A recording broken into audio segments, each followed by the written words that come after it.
Friend, આ છે ચુડેલમાનું મંદિર. હું તમને બતાવું છું, તમે દર્શન કરી શકો છો ચુડેલમાના.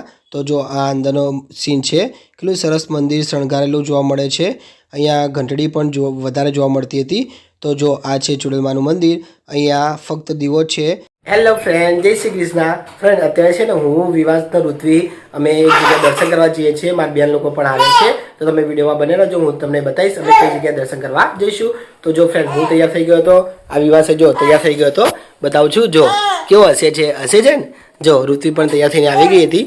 તો હવે અમે જઈએ છીએ દર્શન કરવા. તો તમે વિડીયોમાં બને રહેજો. મારા બેનના બાર બંને લોકો આવી ગયા હતા. જો એ લોકો રસ્તામાં ઊભા હતા. હવે એમને અમે કરીએ છીએ, એમને અમે લઈએ છીએ.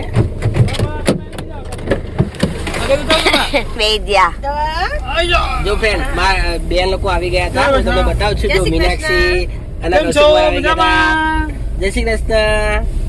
આજે અમે ચુડેલમાં જઈએ છીએ. જો મારા બેને તમને કહી દીધું ચુડેલમાં જઈએ. તો હવે જો વિવાસ, મારા બેન ને મારા બંને ઋત્વી ને હું અમે 5 જણા જઈએ છીએ ચુડેલમાં. ફ્રેન્ડ, અમે રસ્તામાં પહોંચ્યા હતા તો ત્યારે ખબર પડી હતી કે એક બાદનો આખો જે જવાનો રસ્તો હતો એ તોડી નાખ્યો હતો, અને એક આવવાનો રસ્તો જ ફક્ત ચાલુ રાખ્યો હતો. તો જો દેખાય છે તમને કે એક આખો ભાગ તોડી નાખ્યો હતો. તો એના કારણે અમારે પહોંચવાનું થોડું મોડું થઈ ગયું હતું. તો જો છે ને કેટલો બધો તોડી નાખ્યો હતો. હવે અહીંયાથી નહોતો તોડ્યો, થોડોક જ ભાગ તોડ્યો હતો. તો જો હવે અહીંયાથી 2 રસ્તા આવી ગયા હતા, એટલે અહીંયાથી થોડીક સ્પીડ પકડી હતી ગાડીએ. જો ફ્રેન્ડ, આ ચુડેલમાનો જાંપો આવી ગયો હતો. તો અમે પહોંચી ગયા હતા. કુણઘેર ગામ છે, એમાં ચુડેલમાનું મંદિર આવીએ છે. તો અમે ત્યાં પહોંચી ગયા હતા. તો જો બતાવું છું, આ જો કેટલો મોટો દરવાજો બાંધેલો છે. જો હું તમને બતાવું છું. તો અમે અંદર એન્ટર થઈ ગયા હતા. હવે જો અહીંયાથી લગભગ 1 કિલોમીટર જેટલું હશે ચુડેલમાનું મંદિર. તો ત્યાં જઈશું, પછી હું તમને બતાવીશ. વિડીયોમાં તમે બને રહેજો. કેટલું સરસ કોઈ મંદિર બનાવેલું છે. જો ફ્રેન્ડ, આ પણ ગેટ એક નવો બન્યો હતો, હું તમને બતાવું છું. જો આ પ્રવેશ દ્વાર લખેલું છે ને, આ પણ ગેટ બની ગયો હતો. તો હવે અમે અહીંયાથી પણ એન્ટર થઈ ગયા હતા. તો આ ગામ છે ગુણઘેર ગામ. હું તમને બતાવું છું. જે ગુણઘેર ગામ, આ બાજુ પણ મંદિર બનાવેલું હતું. જો આ રહ્યું છે ને, આ બાજુ પણ મંદિર બનાવેલું હતું. કેટલું સરસ મંદિર છે આ રહ્યું. આ મંદિર શેનું છે મને ખબર ન હતી. તો જો હવે અમે કુણઘેર ગામમાં એન્ટર થઈ ગયા હતા. તો હવે અમે જઈશું મંદિરે. અહીંયાથી લગભગ બહુ નથી, 1 કે 2 મિનિટનો રસ્તો છે. તો તમે વિડીયોમાં બને રહેજો, હું તમને બતાવીશ મંદિર. ચુડેલમાનું મંદિર આવી ગયું હતું. તો સામે પેલું તમને દેખાય છે ને લીમડાની થોડીક આગળ છે. જો પેલી ગાડી જાય ને સામે, તો એની નજીક જ છે. તો હું તમને બતાવું છું, તમે વિડીયોમાં બને રહેજો. કેટલું સરસ મંદિર પણ બનાવેલું હતું. અહીંયા જોડે થોડુંક જોવાલાયક હતું. એ તો મેં વિડીયો પહેલા બનાવેલો હતો. જો સામે રહ્યું ને મંદિર, એ મંદિરમાં અમે દર્શન કરવા જઈએ છીએ. જો ફ્રેન્ડ, અમે નીકળી ગયા હતા દર્શન કરવા માટે ગાડી પાર્ક કરીને. તો હવે મંદિરે જઈએ છીએ. તો જો અમે પ્રસાદી પણ લીધી હતી સાકરની. તો તે મંદિરે ચડાવવા માટે, ચુડેલમાના મંદિરે. તો જો હું, વિવાસ, ઋત્વી, મીનાક્ષી અને કૌશિક કુમાર બસ અમે આટલા જણા જતા હતા. તો જો અહીંયા તમને બતાવું, રમકડાની દુકાન હતી. ફ્રેન્ડ, અહીંયા પણ વિવાસે રમકડું લેવું હતું. તમને ખબર છે કે વિવાસને તો એક જ વસ્તુ સૌથી વધારે ગમે છે. તો વિવાસે શું લીધું હતું એ પણ હું તમને બતાવીશ. તમે વિડીયોમાં બને રહેજો. જો સામે છે રમકડાની દુકાન, તો અમે અહીંયાથી વિવાસને રમકડું લાવ્યું હતું. તો જો હવે હું તમને મંદિર બતાવીશ. અહીંયા જો સામે કેટલું મોટું મંદિર છે ચુડેલમાનું. તો આ જો અહીંયા બોર્ડ મારેલું છે ને, જો જય શ્રી ચુડેલ માતાજીનું મંદિર. ફ્રેન્ડ, અહીંયા એટલી બધી ચૂંદડી લટકાવેલી છે ને, તમે દેખી પણ નહીં હોય. લગભગ આટલી બધી ચૂંદડી કોઈ પણ મંદિરમાં એટલી બધી ચૂંદડી અહીંયા લટકાવેલી જોવા મળે છે. તો હવે હું તમને બતાવીશ, તમે દેખી લો. જો કેટલી બધી ચૂંદડી અહીંયા લટકાવેલ જોવા મળે છે. તો જો ઋત્વી અને મીનાક્ષી લોકો વાતો કરતા હતા. તો જો હું તમને બતાવું છું, અંદર જો કેટલી બધી ચૂંદડી અહીંયા લટકાવેલી જોવા મળતી હતી. અહીંયા સામે જો આ બધું વેચવાવાળા પણ અહીંયા બેઠા જોવા મળતા હતા. જો છે ને અહીંયા કેટલા બધા લોકો બેઠા જોવા મળતા હતા. તો આ છે જય શ્રી ચુડેલ માતાજીનું મંદિર. તો જો હવે હું તમને અંદરથી મંદિર બતાવું છું. જો અહીંયા કેટલી બધી ચૂંદડીઓ લટકાવેલ છે ને. તો જો ઉપરે કેટલી બધી છે, અને સાઈડમાં અને ઉપર લાઈનો કેટલી બધી કરેલી જોવા મળતી હતી. ફ્રેન્ડ, આ ચૂંદડીઓ આખું વર્ષ ના રાખે, પછી એ લોકો બદલી નાખે છે. તો જો આ દેખાય છે, વિવાસે કેવું ધીમે ધીમે ચાલે છે. વિવાસે તો આવું બધું કંઈક અલગ જોવાનું આવે તો વિવાસને સૌથી વધારે મજા પડી જાય છે. એના કારણે જો હવે વિવાસ જો આંગળી પણ પકડતો નથી ને એકલો ચાલે જાય છે. આગળ દોડે પણ જતો હતો. તો જો અહીંયા વચ્ચે ત્રિશુલ કેટલું મોટું પડાવેલું હતું. ત્યાં કંકુ પણ હતું. તો વિવાસને પણ ચાલો કર્યો હતો. જો અહીંયા દેખાય છે, અહીંયા કંકુ પણ પડ્યું હતું. તમે અહીંયા આવો તો તમે અહીંયાથી ચાંદલો જાતે કરી શકો છો. અગરબત્તી અહીંયા પડાવવાનું હોય છે. તો જો વિવાસ એના ફઈના હાથ પકડીને પાછો અંદર દર્શન કરવા જતો હતો. તો ફ્રેન્ડ, હવે જો અમે મંદિરે પહોંચી ગયા હતા. હવે હું તમને બતાવીશ, ચુડેલમાના દર્શન કરાવીશ. તો તમે દર્શન કરી શકો છો. ફ્રેન્ડ, અહીંયા ચુડેલમાની કોઈ મૂર્તિ નથી, પણ ફક્ત દીવો છે અને આસ્થા શ્રદ્ધા છે એ દીવાને જ બધા માને છે. અહીંયા બહુ જ લોકો દર્શન કરવા આવે છે. અમે રવિવારે આવ્યા હતા, તો જો બતાવું છું, વિવાસે પણ અંદર દર્શન કરવા લાવ્યો હતો. તો જો અંદરથી કેટલું સરસ કોઈ શણગારેલું છે, હું તમને આખું મંદિર બતાવું છું. આ અંદરનો ભાગ છે. જો અંદરે પણ કેટલો સરસ કલર કરેલો છે ને. અહીંયા ઘંટ પણ બહુ હતા, એ પણ હું તમને બતાવીશ. જો સૌથી પહેલાં હું તમને દર્શન કરાવું છું, તમે દર્શન કરી શકો છો. આ છે ચુડેલમાનું મંદિર. જય શ્રી ચુડેલમાં. જો આ એમનો અખંડ દીવો છે જે ચાલુ જ હોય છે. હવે જો હું તમને બતાવું છું આ આખું મંદિર. ફ્રેન્ડ, અહીંયા કેટલા બધા બેલ લટકાડેલા હતા, હું તમને બતાવીશ. તમે દેખી શકો છો, મોટામાં મોટો પણ બેલ હતો. તો જો ફઈ રહીને વિવાસને કહે છે કે જો વગાડજે, તો વિવાસ જો કયો વગાડી જાય છે અને બીજા લોકોને દેખી જાય છે કે કેવી રીતે ઘંટ વગાડવાનો હોય છે. તો જો વિવાસને છે ને આવું કાર્ય કરવું બહુ વધારે ગમે છે. તો જો ફઈ શીખવાડતા હતા કે આ રીતે ઘંટ વગાડવાનો હોય છે, તો એ વગાડતો પણ હતો. તો જો વિવાસ ઋત્વી પણ આવી ગઈ હતી દર્શન કરતાં કરતાં. જો ઋત્વી પણ શીખવાડતી હતી કે આ રીતે ઘંટ વગાડવાનો હોય છે. તો ફ્રેન્ડ, આ છે આખો વખડો. તો વખડાની જોડે જ ચુડેલમાનું મંદિર બનાવેલું હતું. તો જો અહીંયા કેટલા બધા બેલ લટકાડેલા છે ને. જો આજુબાજુ અહીંયા પણ છે, અહીંયા પણ છે. જો કેટલા બધા છે. લગભગ મને તો એટલું લાગતું હતું કે આ લગભગ 30-40 જેટલા બેલ જોવા મળતા હતા. તો જો ચારે બાજુ અહીંયા પણ ચૂંદડી લટકાવેલ જોવા મળતી હતી. તો ફ્રેન્ડ, જો હું તમને મંદિર બતાવું છું. આ ચુડેલમાનું મંદિર છે. મંદિર થોડું નાનું હતું, પણ મંદિર બહુ શણગારેલું હતું. અહીંયા બહુ જ લોકો દર્શન કરવા પણ આવે છે. તો જો અમે પણ આજે દર્શન કરવા અહીંયા આજે આવ્યા હતા. તો ફ્રેન્ડ, જો અહીંયા આગળ પણ બેલ લટકાવેલ જોવા મળતા હતા. તો વિવાસ તો છે ને બેલને જ જો કરતો હતો, કારણ કે એને બેલ વગાડવા વધારે ગમતા હતા. તો ફ્રેન્ડ, જો હવે એના ફુવા એને ઊંચો કરીને બેલ વગાડતા શીખવાડતા હતા. જો છે ને, તો એ કેવો વગાડી જાય છે ને. પછી ફ્રેન્ડ, અમે અહીંયાથી બહાર નીકળ્યા હતા ને એના પછી અમે વિવાસના રમકડા જોવા ગયા હતા, કારણ કે આગળ વિવાસનો બર્થડે આવે છે. લગભગ 10 તારીખે છે વિવાસનો. વિવાસ 10 તારીખે 1 વર્ષનો થઈ જશે, એટલા માટે એનો અમે બર્થડે ઉજવવાના છીએ. તો એનો પણ હું તમને વિડીયો બનાવી બતાવીશ, તમે વિડીયો દેખજો. તો ફ્રેન્ડ, અત્યારે જો અમે વિવાસ માટે રમકડા લેવા નીકળ્યા હતા, તો હું તમને બતાવું છું. તમે દેખી શકો છો કેટલા સરસ સરસ રમકડા હતા. તો વિવાસને છે ને એના ફઈએ એનું સૌથી ફેવરેટ વસ્તુ એક જ છે, તમને ખબર, એને ગમે તેટલા મોંઘા રમકડા હોય તો એને બિલકુલ ગમતા નથી. એને તો ખાલી ફક્ત ફુગ્ગો આવી જાય એટલે બીજું બધું જ ગમી જાય છે. તો હું તમને બતાવું છું, તમે દેખજો. હું વિવાસને અમે આટલા બધા રમકડા બતાવ્યા હતા, પણ વિવાસ એક બી રમકડું ગમાડતો ન હતો. તો ફ્રેન્ડ, જો હવે વિવાસ છે ને અંદર બેઠો, તો ઋત્વી લોકો બધા વાતો કરતા. તો વિવાસ જો કયો રમી જાય છે એકલો એકલો. એને છે ને ઉપર ચડવું હતું, પણ ઉપર ચડી શકતો ન હતો, કારણ કે તમને ખબર પડી જાય કે આ તો થોડું ઊંચું છે, એના કારણે. નહીંતર તો અમારા બેડ ઉપર તો વિવાસ ચડતા શીખી ગયો હતો.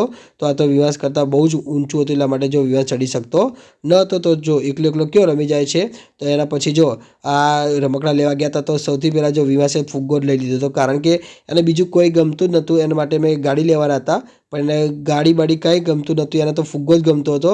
વિવાસ રોવા જેવો થઈ ગયો હતો, એટલા માટે પછી ફુવાએ વિવાસને ફુગ્ગો લાવ્યો હતો. જો અમે અહીંયા ગાડી પણ દેખી હતી, તો ગાડી વિવાસે લીધી ન હતી, એટલા માટે અમે અહીંથી લીધી ન હતી. તો જો હવે વિવાસ કયો રમી જાય છે ફુગ્ગા જોડે. એને તો છે ને ફુગ્ગો બહુ જ ગમે છે. ફ્રેન્ડ, તમે એક વસ્તુ દેખી, જો વિવાસ ફુગ્ગો કેવો પકડે છે, એનો અંગૂઠો અને આંગળીથી કેટલો ફિટ પકડી રાખ્યો હતો. ફઈએ કીધું કે લાંબુ પકડું, તો કે ના, કે હું જ પકડીશ, કે લઈ લે. તો એના કારણે જો વિવાસે આંગળી અને અંગૂઠાથી કેટલો ફિટ પકડી રાખ્યો હતો. ખાલી આવડો મોટો ફુગ્ગો તો જો એને આંગળી અને અંગૂઠાથી કેવો સરસ કોઈ રીતે પકડે છે ને. તો જો હજી એ તો બીજી બાજુ દેખી જતો, ફુગ્ગા દેખ કરતો હતો, બીજું કોઈ દેખતો ન હતો. ને આ બીજું બધું વસ્તુ અમારા ઘરમાં અમે બધું જ લાવેલા છીએ વિવાસ માટે. આ રિક્ષા ને બિક્ષા બધું અમારા જોડે છે. તમને ખબર છે કે ભાઈ વિવાસ માટે મોંઘી રિક્ષા, ગાડી અને બીજી પણ ગાડી, અલગ અલગ પ્રકારની વસ્તુ લાવ્યા હતા. તો ફ્રેન્ડ, જો અહીંયા હેલિકોપ્ટર પણ હતું. જો છે ને, અમે આ હેલિકોપ્ટરની પ્રાઇસ પૂછી હતી. અહીંયા તો અમને વધારે કીધા હતા, પણ પાટણમાં અમને લગભગ 180 રૂપિયા કીધા હતા. પણ વિવાસ તો હેલિકોપ્ટર હજી ઉડાડી ના શકે, કારણ કે વિવાસ નાનો છે, એટલા માટે મેં હેલિકોપ્ટર લીધું ન હતું. નહીં તો મને બહુ જ ગમી ગયું હતું. તો ફ્રેન્ડ, જો અહીંયા ગાડીઓ બતાવું છું. આ બધી ગાડીઓ હતી જે ચાર્જિંગવાળી ન હતી. આમાં પાવર આવે, આમાં પાવરથી ચાલતી હોય છે. તો એ બધી ગાડીઓ જોવા મળતી હતી. તો જો અમે છે ને આ એક ક્રેક્ટર્સ દેખ્યું હતું. જો આપણે જેમ બોલીએ ને એમ આ ક્રેક્ટર્સ બોલતું હોય. જો તમને સંભળાવું છું. વિવાસ ચો ગયો વિવાસ, એવું એમ બોલે છે. જો કો ગઈ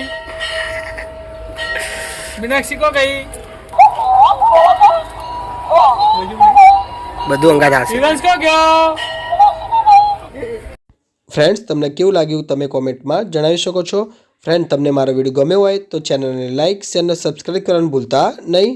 જો છે ને હજી પણ કેટલું હલે જાય છે, હજી અમે જેટલું બોલતા હતા ને એ રીતે સામે પણ બોલતું હતું.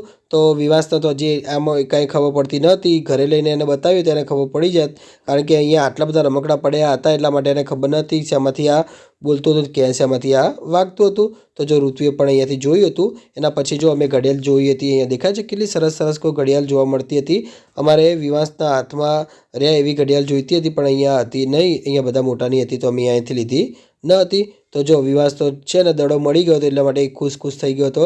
એને તો કાંઈ નહીં, ફક્ત દડો મળી જાય એટલે બહુ ખુશ થઈ જાય છે. તો જો અહીંયા પાન ગલ્લો પણ જોવા મળતો હતો. જો સામે પણ દુકાન હતી ત્યાં પણ અમે ગયા હતા. અહીંયા ઋત્વી અને મીનાક્ષી ઊભા હતા સ્કાર્ફ લેવા માટે. તો સ્કાર્ફની કિંમત પૂછી હતી તો અહીંયા ફક્ત ને ફક્ત 50 રૂપિયા જતા. જો અહીંયા કેટલા સરસ સરસ કોઈ છે ને સ્કાર્ફ, તો આની કિંમત ફક્ત ને ફક્ત 50 રૂપિયા હતી. તો જો વિવાસ તો છે ને એનો તો દડો મળી ગયો એટલે દડો રમ કરતો હતો, નીચે નાખી દેતો હતો, હાથમાં પકડતો હતો. એટલા માટે મેં વિવાસ જોડેથી દડો લઈ લીધો હતો, કારણ કે વિવાસ છે ને નીચે આખો દિવસ દડો નાખી દેતો હતો એના કારણે. તો જો મીનાક્ષી આ બ્લેક કલરનો સ્કાર્ફ ગમાડ્યો હતો તેને અહીંયાથી સ્કાર્ફ પણ લીધો હતો. 50 રૂપિયાની કિંમત હતી. તો અહીંયાથી એને ગમી ગયો હતો એટલા માટે અહીંયાથી લઈ લીધો હતો. તો જો અત્યારે વિવાસ દડો નાખવાની કોશિશ કરે છે, એ હું એના હાથમાં લઈશ ને તો એ પાછો મારા જોડેથી લઈ લેશે, કારણ કે એને તો દડો રસ્તામાં જ રમવું હતું એના કારણે. તો જો હવે એને દડો આપ્યો હતો, જો પાછો પકડ્યો હતો ને દડો, તો જો એ પાછો લઈ લેવાની કોશિશ કરતો હતો. એને એવું હતું કે પપ્પા લઈ લેતો તો એને હું એના હાથમાં આપતો ને તો નીચે નાખી દેતો હતો, એટલે હું એના હાથમાં હાલતો નહોતો. પછી અમે દડો એને સંતાડી નાખ્યો હતો. તો જો હું તમને બતાવું છું, જો નાખી દીધો ને એને નીચે, જો આ રીતે દડો નાખી દેતો હતો આખો દિવસ. જો ફ્રેન્ડ, અમે અહીંયા પણ આવ્યા હતા. અહીંયા અમે વસ્તુ જોવા ગયા હતા કે અહીંયા જો શું મળે છે.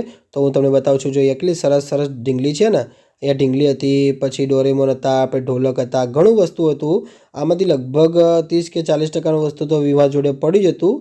તો તમને ખબર જ છે કે ઘણી ફી વિવાસ રમતો અમારા ઘરે તો કેટલુંક વસ્તુ પડ્યું હતું ને જે બીજું વસ્તુ નથી એ બધું 2 કે 3 વર્ષના છોકરાનું હતું. તો અહીંયા ગાડી તો વિવાસ રમતો જ નથી. અમે ગાડી 400 ને 500 વાળી લાવેલા છીએ, પણ વિવાસ બિલકુલ પણ ગાડી રમતો નથી, રિક્ષા પણ રમતો નથી. તો અમે એવું બિલકુલ પણ લીધું નહોતું, કારણ કે હજી વિવાસને ખબર ના પડે ને એના કારણે. તો ફ્રેન્ડ, જો અહીંયા રિમોટ કંટ્રોલવાળી ગાડીઓ પણ મળતી હતી. જો છે ને આ કેટલી મોટી છે, તો અહીંયા રિમોટ કંટ્રોલવાળી ગાડી પણ જોવા મળતી હતી. તો અહીંયા જો જેસીબી, પછી અલગ અલગ ટ્રેક્ટર, પછી આ રીતે અલગ અલગ પ્રકારનું જોવા મળતું હતું. આ પણ કંઈક બનાવવાનું હતું. તો જો વિવાસ તો ઢોલક દેખી ગયો હતો. જો પેલું દિલવાળું અમારા ઘરે પડ્યું ચાઉ નાઉ ઓશિંકુ. તો જો અત્યારે અમારા ઘરે હોય ત્યારે રમતો નથી, પણ અત્યારે કેવો રમતો જોવા મળતો હતો. તો જો ફ્રેન્ડ, બીજા પણ હું તમને રમકડા બતાવું છું. સામે પણ જો કેટલા બધા રમકડા જોવા મળતા હતા. અહીંયા જો ચૂંદડી મળતી હતી, અહીંયા પ્રસાદી પણ જોવા મળતી હતી. જો છે ને અહીંયા કેટલી બધી પ્રસાદી પણ જોવા મળતી હતી. તો જો અમે પ્રસાદી જે લીધી હતી એ અમે બધાએ થોડી થોડી લીધી હતી. તો વિવાસે પણ પ્રસાદી માગતો હતો તો એને પણ અમે થોડી ચખાડી હતી, કારણ કે બહુ ચખાડા નહીં, ખાંડની હતી એના કારણે. જો ફ્રેન્ડ, અહીંયા કઢાઈના, તવીના આ દરેકે દરેક વસ્તુ અહીંયા જોવા મળતું હતું. જો ચૂલો પણ અહીંયા જોવા મળતો હતો. અહીંયા અલગ અલગ પ્રાઇસ જોવા મળતી હતી. જો અહીંયા વાસણ, કોઈ પણ આપણા ઘર વખરીના વાસણ હોય એ પણ અહીંયા જોવા મળતા હતા.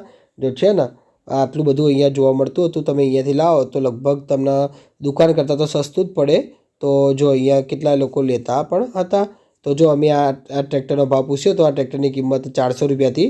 પણ આ ટ્રેક્ટર વિવાસના અત્યારે વાગે એવું હતું, કારણ કે એના ખૂણા તમને ખબર પડી જાય કે ટ્રેક્ટર દેખીને જ ખબર પડી જાય કે ટ્રેક્ટર લોખંડનું છે, તેના ખૂણા વાગી ના જાય એના કારણે અમે લીધું નહોતું. ને વિવાસ તો છે ને આવું વસ્તુ પકડીને મોઢામાં નાખતો હોય છે એના માટે અમે લીધું ન હતું. તો જો અહીંયા ચૂલા પણ છે ને અલગ અલગ પ્રકારનું વસ્તુ જોવા મળતું હતું. તો સામે જો ચૂંદડીની પણ કેટલી બધી દુકાનો જોવા મળતી હતી. જો છે ને આ બાજુ ચૂંદડી હતી, પેલી બાજુ પણ ચૂંદડી જોવા મળતી હતી. અહીંયા નાસ્તાની પણ લારીઓ આવી ગઈ હતી. અહીંયા જો દુપટ્ટા પણ જોવા મળતા હતા. દુપટ્ટાની કિંમત લગભગ 70 કે 80 રૂપિયા જોવા મળતી હતી. તો જો અહીંયા નાના છોકરાના સ્વેટર પણ અહીંયા આવી ગયા હતા. તો જો વિવાસને અહીંયા બેસાડે તો જો કેટલો નાની ખાટલી બેસાડ્યો છે ને. જો વિવાસ કેવું મોઢું કરે છે દેખાય છે ફ્રેન્ડ, એ છે ને આવું કંઈક અલગ અલગ પ્રકારનું કરતો જ હોય છે. જો અત્યારે પણ કેવું મોઢું કરે છે ને, એને છે ને આવું કંઈક અલગ પ્રકારનું કરવાની મજા પડે છે. તો જે એના ફુવા દેખીને એની સામું હસતા હતા કે વિવાસ કેટલું સરસ કોઈ મોઢું કરતો જોવા મળતો હતો. તેના પછી જો અમે રમકડા જોવા ગયા હતા અહીંયા પણ, તો અહીંયા અલગ અલગ પ્રકારની કે પ્રાઇસ જાણવા મળી હતી. જો અહીંયા કેટલા બધા દડા હતા. તો વિવાસનો તો છે ને કાંઈ રમકડું હજી બીજી વાર પણ કાંઈ રમકડું લેવું ન હતું. એને તો ફક્ત ને ફક્ત દડા જ લેવાતા. ગમે ત્યાં જાય તો એ દડાની પાછળ પડી જતો હતો. તો અહીંયા અમે ક્રેક્ટર્સનો ભાવ પૂછ્યો હતો તો અહીંયા થોડી કિંમત વધારે કીધી હતી, ત્યાં ઓછી કિંમત જોવા મળતી હતી.